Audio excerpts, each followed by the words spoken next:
ba kailan ba ito matatapos? Pinakita ko rin sa inyo kung gaano kalala yung hair fall ko. So ito na yung nangyari, nag-buzz ako. So kung nagugulat, hi! Kung magbago yung paningin niya sa akin, just do it. Hi, Bukol! Second aquarium. Ito naman yung pangatlo. Aning pala yung tangke natin dito. This is my family. Good morning! Okay, alam ko, hindi kayo sanay na ganito ang itsura ko. Ganito ang hair ko. Let me explain. Wait lang. Kailangan ko na upuan. So, hello guys! Hello! Kilala niyo pa ba ako? Oo, ako pa rin to. Opo. Right now, okay, mag-update muna ako. Before anything else. Baka sabihin niyo, bigla na lang ako nag-vlog. Wala man lang akong update. I've been gone matagal. Matagal, diba? Okay, so, kumusta na ako? Okay naman. Alam mo, sa totoo nga lang, kasi nga, tagal ko na rin hindi nag-vlog. Parang nakakasanayan ko na, at natatakot ako na baka sobrang makasanayan ko na, hindi ko nahawakan tong camera. Eh, sabi ko, okay naman. Feeling ko okay naman ako ngayon. And gusto kong mag-apologize kung dati, yung mga previous videos, parang medyo kakaiba ako, no? Kasi kailangan ko rin mapakita yon. Kasi for me, actually, kaya naman talaga ako nag-vlog. Kaya naman talaga ako nagsimula mag-vlog for me. Okay. Buti na nga lang din kahit paano na-vlog ko yun. Kasi at least nako-compare ko na kung paano ko magsalita before. At saka, I don't know. Actually, kayo makakapansin yan, hindi ko alam eh. Pero ako, feeling ko naman, kahit papano, right now, is mas okay na yung headspace ko compared nung nakaraan. Oo. Okay, update. So, right now, continuous pa rin ang aking pagpapacheck up sa psychiatrist, therapy. Ayan, tuloy-tuloy pa rin. Sa psychiatrist, sa gamutan, yes, umiinom pa rin ako ng gamot ngayon. Speaking of which, kailangan ko pala uminom ngayon. Wait lang. Gawin ko na kasi baka makalimutan ko na naman. So, uminom pa rin ako ng escitalopram every morning. Ganun pa rin. Di ba dinagdagan yung dose nung nakaraan? Kaso sa sobrang wala na talaga akong pakiramdam. Para kung naka-autopilot ako nung beginning, mas lalo, para akong walking zombie. Hindi na nga siya parang robot lang eh. Parang na akong zombie kasi wala na akong pakiramdam, parang wala na akong motivation, parang gumigising na lang ako para uminom ng gamot. Tapos mamaya-maya, ihintayin ko lang kung kailan ako iinom ng gamot. Parang ganun lang yung buhay ko. Tapos wala akong motivation to do anything maliban sa pag-iisda. Buti na nga lang, talaga sabi ko sa inyo, yung pag-iisda ko, dapat yun para kay Jiro. Tapos ako na ang ako na talaga ang nag-isda. Pero okay lang kasi talagang masaya ako kasi kahit papano naging busy ako dahil doon. Tapos gumigising ako kasi excited ako na gumawa, mag-aquascape. Yun yung pinaka-exciting for me sa pag-iisda ko. Na-enjoy ko yung mga fish kasi pagka pinapanood ko sila talaga sobrang relaxing. Pero mas na-enjoy ko yung paano ko gawin yung bahay nila, gano'n. So, more on aquascaping, hindi mismo sa pinaka-isda, kung ano yung mahilig ako sa ganito, mahilig ako sa ganyan. Kahit anong isda at bigay nyo sa akin. Actually, yung mga isda ko nga, mga tig-10 piso lang po sila. Opo. Pero masaya ako kasi talagang na-enjoy ko yun. So, isa sa mga magandang gawin kapag ganitong pinagdadaanan nyo is if you're really depressed, kagaya ko. May mga eksena kasi na ganito ako.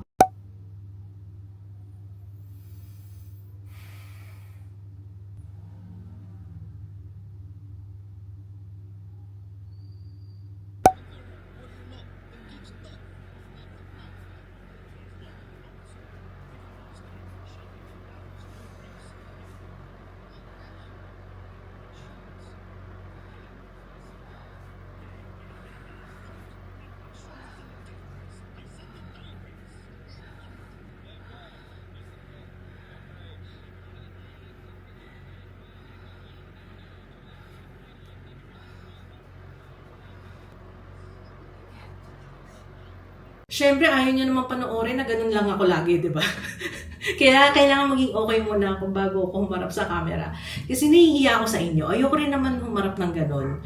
Though, gusto ko rin to for memories. Pakita ko lang, for memories. Kasi ito talaga yung pinagdaanan ko nitong nakaraan. But right now, medyo okay na ako. Mukhang okay na tong gamutan ko lately. Uy lang. So, anong nangyari? Binawasan ulit. So, sumunod na check-up ko sa psychiatrist that time. Kasi nga, sobrang para akong zombie. Dinagdagan ng antipsychotic yung gamot ko. Yung antipsychotic na yun, which is cariprazine, siya yung nagdagdag ng happiness sa buhay ko. Promise guys, ang bilis nga ng effect nun eh. Wala pa siyang 2 weeks para akong ganito, yung masaya. As in, excited na lagi akong gumising. So, sobrang excited ko. Alas 5 pa lang gising na ako. Matutulog ako ng alas 12, ilang oras lang yun. Tapos pinaka mahaba ako natulog yata yun. 5, 6 na oras. Pero usually, 4 na oras lang. On cariprazine. Yung cariprazine nga, parang siya yung dinadagdag sa gamutan ng may depression kapag kunwari sobrang flat na flat. So, kung kailangan nyo ng something na ganun, pwede nyo i-mention sa psychiatrist nyo kung pwede dun idagdag yun or kung meron pwede idagdag na gamot para hindi naman sobrang flat. Kasi para makatulong din naman sa atin, maging productive naman kahit pa paano. Kasi yun yung problema ko. Kasi ayoko naman ng ganito na lang na alam niyo, hinihintay ko, kailan ba matatapos tong depression na to? Naiinis na ako. Feeling ko lahat naman ng depressed, ganun yung nararamdaman, na parang gusto na nilang matapos to. Araw-araw gigising ako, tapos hinihintay ko, ano ba? Papakiramdaman ko yung sarili ko, ano ba? Kailan ba to matatapos? Dahil napapagod na rin ako. So, ayun, dinagdag nga yung cariprazine, masaya na ako. Kaso, ang naging side effect sa akin, after 2 weeks, ang lala ng anxiety ko. Ang lala talaga. Parang konting kalabog. Grabe yung kabog ng dibdib ko. Tapos lagi ko iniisip, laging worst case scenario. Di ba nagmamotor kami ni Papa Kids? Isa pa yun. Parang lagi na, bus, truck.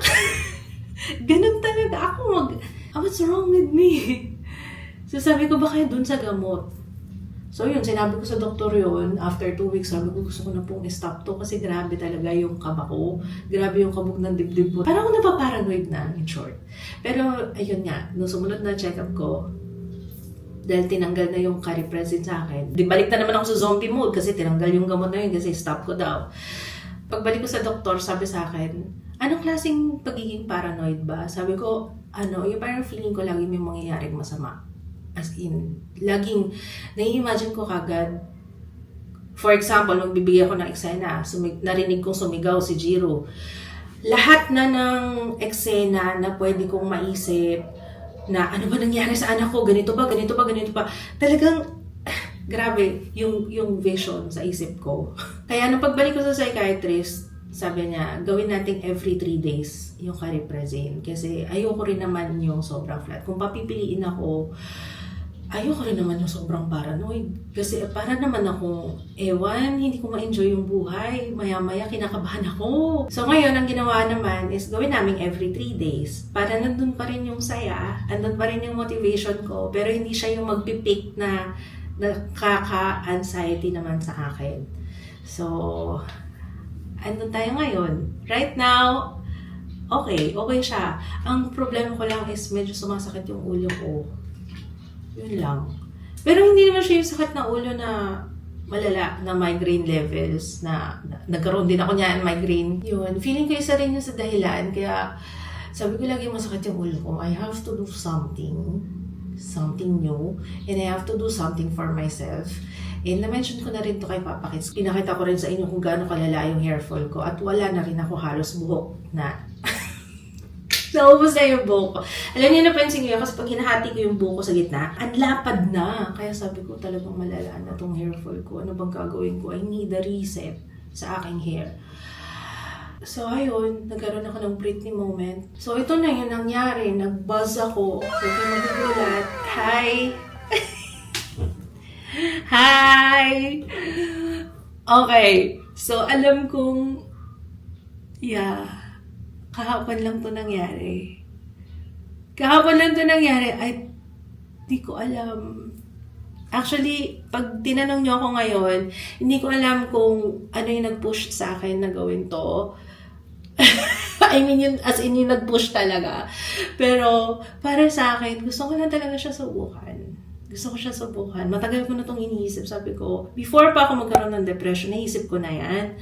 Na gusto kong mag-restart ng buhok ko as in from the start. Eh, may kita yung poknat ko.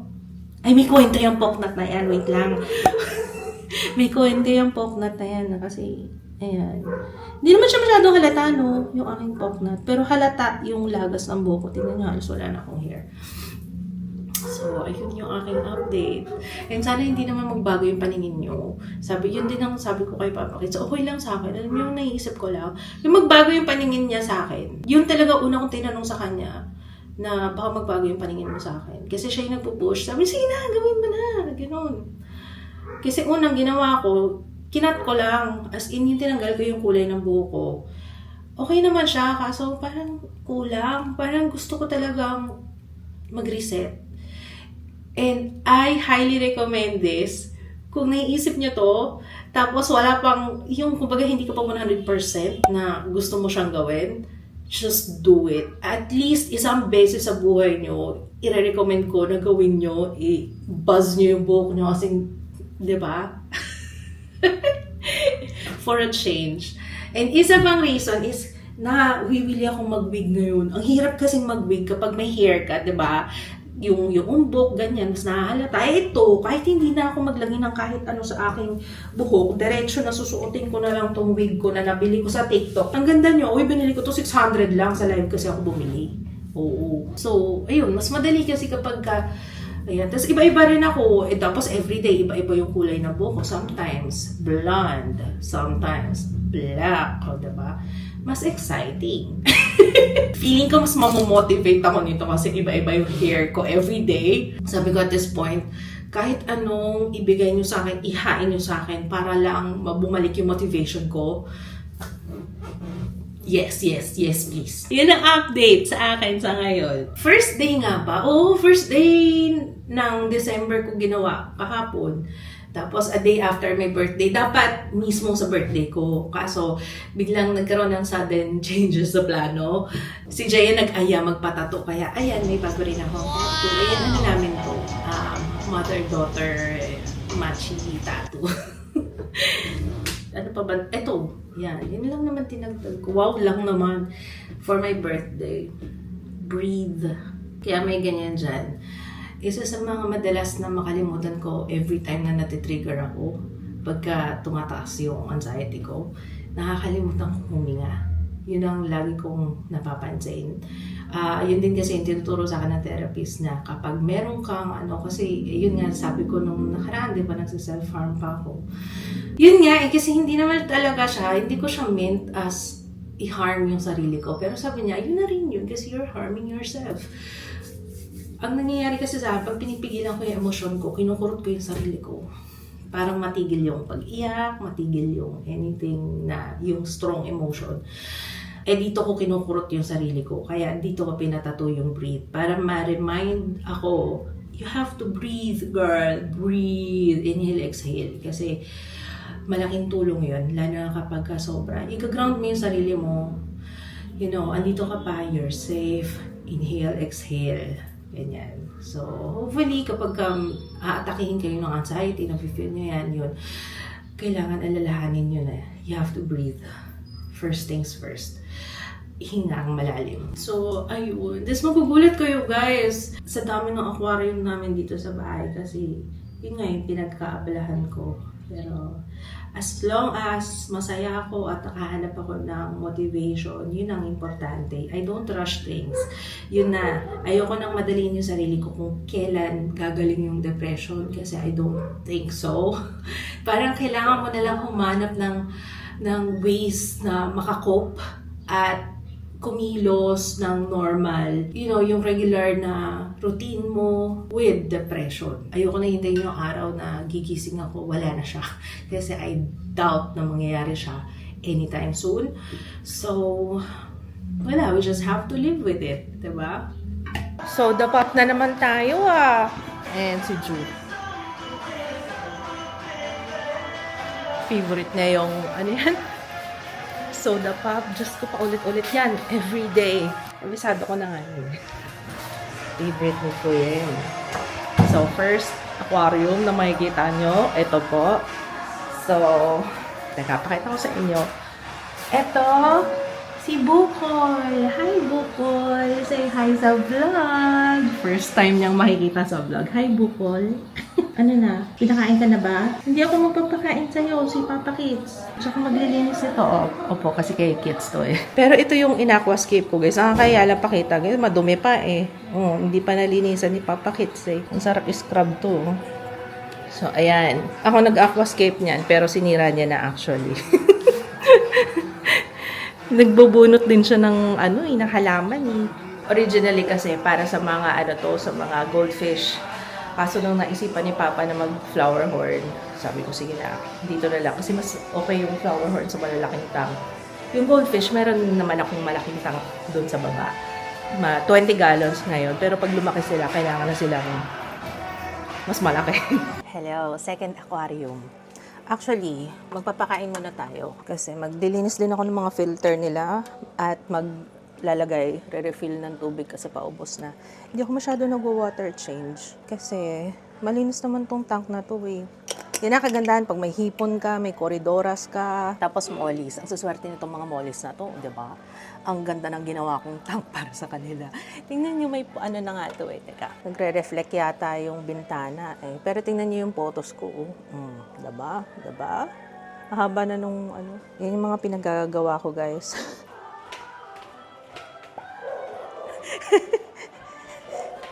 Nag-music si Kuya eh. Ito naman yung pangatlo. Ayan, ito yung mga lilinisin ko ang filter.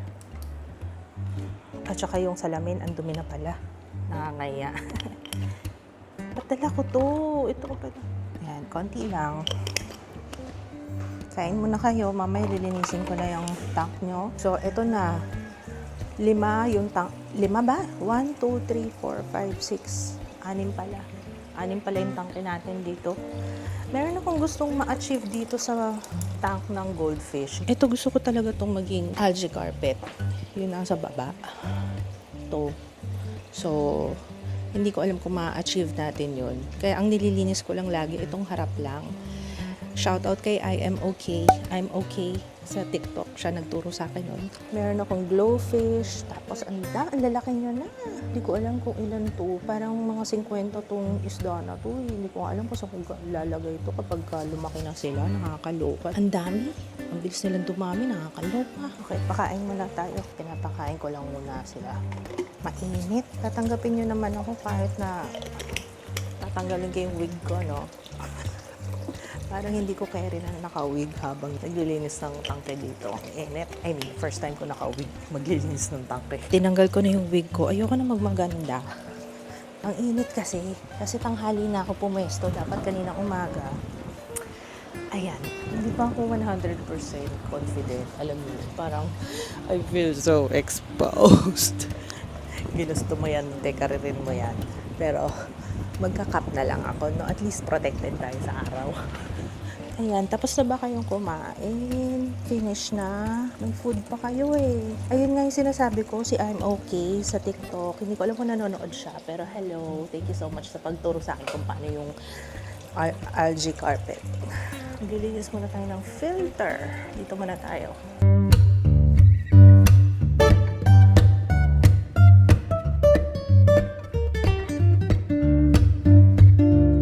Siguro iniisip nyo, ay naku, ayan na naman siya. Dati halaman, ngayon aquarium.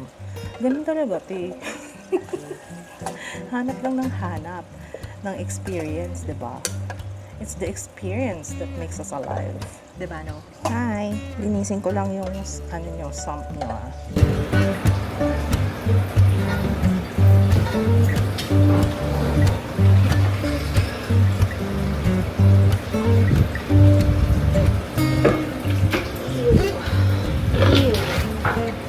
Grabe, nakakadiri, no? Kulay brown na yung tubig, ano? Kasi yung tannins yan. Ayan, o. Kasi naglagay ako ng driftwood. Do, pinakuluan ko naman yan. Pero ang dami pa rin naiwan. Kaya nakakadiri ito tuwing nililinis ko tong filter nila eh. Pero toothbrush lang. Carry na.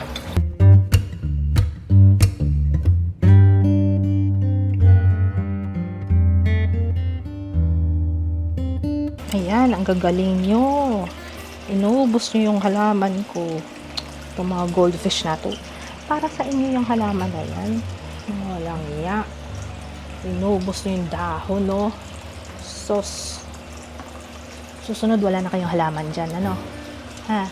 Susunod, wala na halaman. Wala na. Pinakain nyo yung halaman. Ang gagaling. Walang iya. Pero ito okay sa inyo to. Sige, iiwan ko sa inyo to. Ha? Hindi nyo kinakain tong isa. Itong bako pa. Yan na lang may iwan sa inyo. Bala kayo dyan.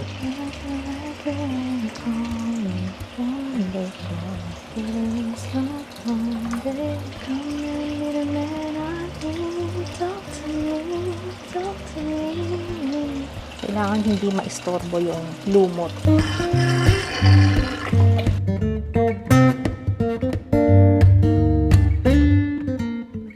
I'm done. Finish. O, diba? Done. Malinis na yung mga yan. Hi. Hi. Ito water change lang ginawa. Ay, ano lang to. Dagdag water lang. Ito din.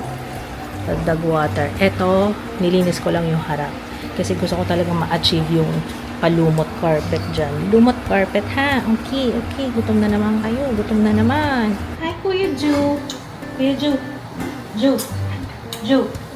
Can you say hi sa vlog? Hi ka. Hi. Can you say hi sa vlog? Ito. Here. Here. Video. Can you say hi sa vlog? Say hi. Dito. Tingin ka dito. Say hi. Say hi. Hi sa vlog. Oh, ganyan-ganyan nga, pero ikaw ang number one viewer. Araw-araw yan. Ang paborito niya ngayon yung lugawan. Yung nasa lugawan. Yung lagi yung pinapanood. Kain tayo. Ang ating food ay sinigang. Yung ano? Nasa uwi ng Jingle Bell. Oh, nakita ko nga silang dalawa ni Jay kagabi. Sumasayaw ng Jingle Bell Rock. Jingle bell, jingle bell, jingle bell rock. Ganyan siya. Kayo. Tapos pag nakita ako, tago. Kailangan hindi pwedeng makita. 1, 2, 3, catch! Oh. Jiro, ano mo yung Christmas? Kaya? Thank you! Christmas light. Dito tayo sa baba. Andito yung dalawa. Yan, kasama si Coach Scott. Yan, pagkatapos na mag-swimming, yan si Ju. Yan, dito siya. Floor exercise. May weights. Yan. Yan yung exercise ni Ju mamaya. Nagwa-weights na yan, tsaka nagpo-push up. Wow! Kaya maganda katawan ni Ju ngayon. Ikaw, hindi kayo makasali dyan. Ikisali. Yan yung mga pinaggagawa niyan. Kaya itong Jiro to hindi yan takot sa tubig. Hello guys! It is... Hindi ako na-vlog kahapon. Hindi maganda yung aking pakiramdam kahapon. So, hello! We are back. Meron pala akong pinrami sa office. Sabi ko, magpapakain ako. Actually, dapat kahapon yun. Asyong-asyong ako. Ay, yun nga. Ganyan talaga ako ngayon. Parang hindi nag-iisip. Parang go with the flow lang ako. Hanggang sa... Ngayon ko lang naalala. Nung nagpa-sign sa akin, kasi may mga sinayin ako na brush kanina, saka ako na-realize na hindi rin naman nila sinasabi sa akin. Siguro pinapakiramdaman din nila ako kung okay lang ba ako or what. Nag-sorry naman ako sa kanila kasi nga sabi ko, naku, i-remind nyo ko kasi wala talagang yung utak ko ngayon. Para kakaiba. Pag mga ganyan, madalas ako makalimot. Minsan nga, ilang beses yan nangyayari, guys. Pagpapasok ko sa kwarto, o kahit saan kwarto, sa kusina or somewhere, sumisigaw ba ako? Sorry na. Ang lakas yata ng boses. Nakalimutan ko may mic pala ako. Ang lagi eksena ko dito sa bahay, papasok ako kunwari sa banyo kasi may kukunin ako. Ang tagal kong nakatanga doon, siguro mga 5 seconds to 10 seconds. Kasi isip ako ng isip, ano nga ba yung kukunin ko? Ano nga ba yung kukunin ko? Kaya na, uubos yung oras ko dito, pabalik-balik, na inis na ako sa sarili ko. Kaya ginagawa ko na lang, tuwing pupunta ako sa studio, kunwari may kukunin ako doon, paulit-ulit ako sa utak ko nung sinasabi. Kunwari, brush, brush, hairbrush, hairbrush, hairbrush, hairbrush. Para pag hanggang sa pagdating ko doon, alam ko kung ano yung kukunin ko. Nakakaloka talaga. Pero, ayun lang. So, kakain lang tayo doon sa kabila. As in, tamang kainan lang. Kasi may kasabay din ako. Kasabay ko si Dayan. Ayan, happy birthday, Dayan. Kahapon, birthday niya. Ayun nga yun. Sabi ko, sabay na lang tayo. Kaso, ayun nga. Diyos ko, namuti ang mata nila kahapon. Sorry na. Grabe talagang utak ito. Hindi ko minsan talaga. Pero anyway, it's okay. As long as, babawi naman. Hindi naman, okay lang yan. Babawi tayo. Hindi ko alam magwiwig ako ngayon kasi mainit. Ano mo, yung tirik na tirik ang araw. Gusto niyo makita. Ang ganda nga ng sky eh. Diba? Ang ganda ng sky. I love it. I love it. Beautiful day. Ang wig natin for today. Baba na tayo. Ayan. Nabili ko ito sa TikTok, guys. Black na black. For a change. Tawana na yung mga bata pala doon. Nandun na sila sa... Ayan, malapit na pala tayo. Sabi ni Papa, ganyan pala kapag may bangs. Oo, pag may bangs kasi, huwag mo na lang titigan. That's rude. Kapag tumitig ka sa no. No. Diba? Pag nakawig, hindi pwedeng titigan ng malapitan. Kailangan,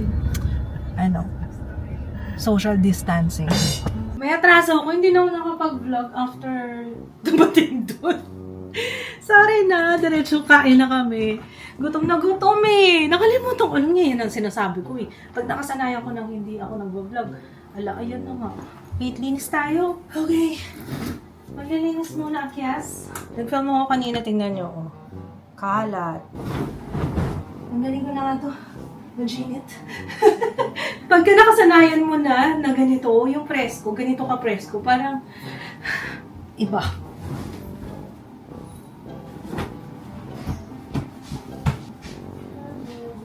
Alam niyo, napansin ko sa akin kapag nakakapaglinis na ako ng bahay, parang medyo nalilift na yung mood ko. Hindi na kagaya nung mga nakaraan. Basta pag once na magsimula na akong maglinis-linis, ayan, nasa na tayo, medyo okay yung pakiramdam ko that day, ibig sabihin. And in fairness sa akin, tingnan niyo naman nakapag-work pa ako, kaya I'm happy na kahit papano, may natatapos ako. Para hindi ko masyadong napapressure yung sarili ko. Ang ginagawa ko, okay lang, at least isa man lang, may matapos akong isa for the day. Okay na ako. Kahit na maliit na task lang yan, basta at least meron kahit papano isa. And kung hindi ko man magawa yung isang yon, okay lang. I don't beat myself up kasi may bukas pa.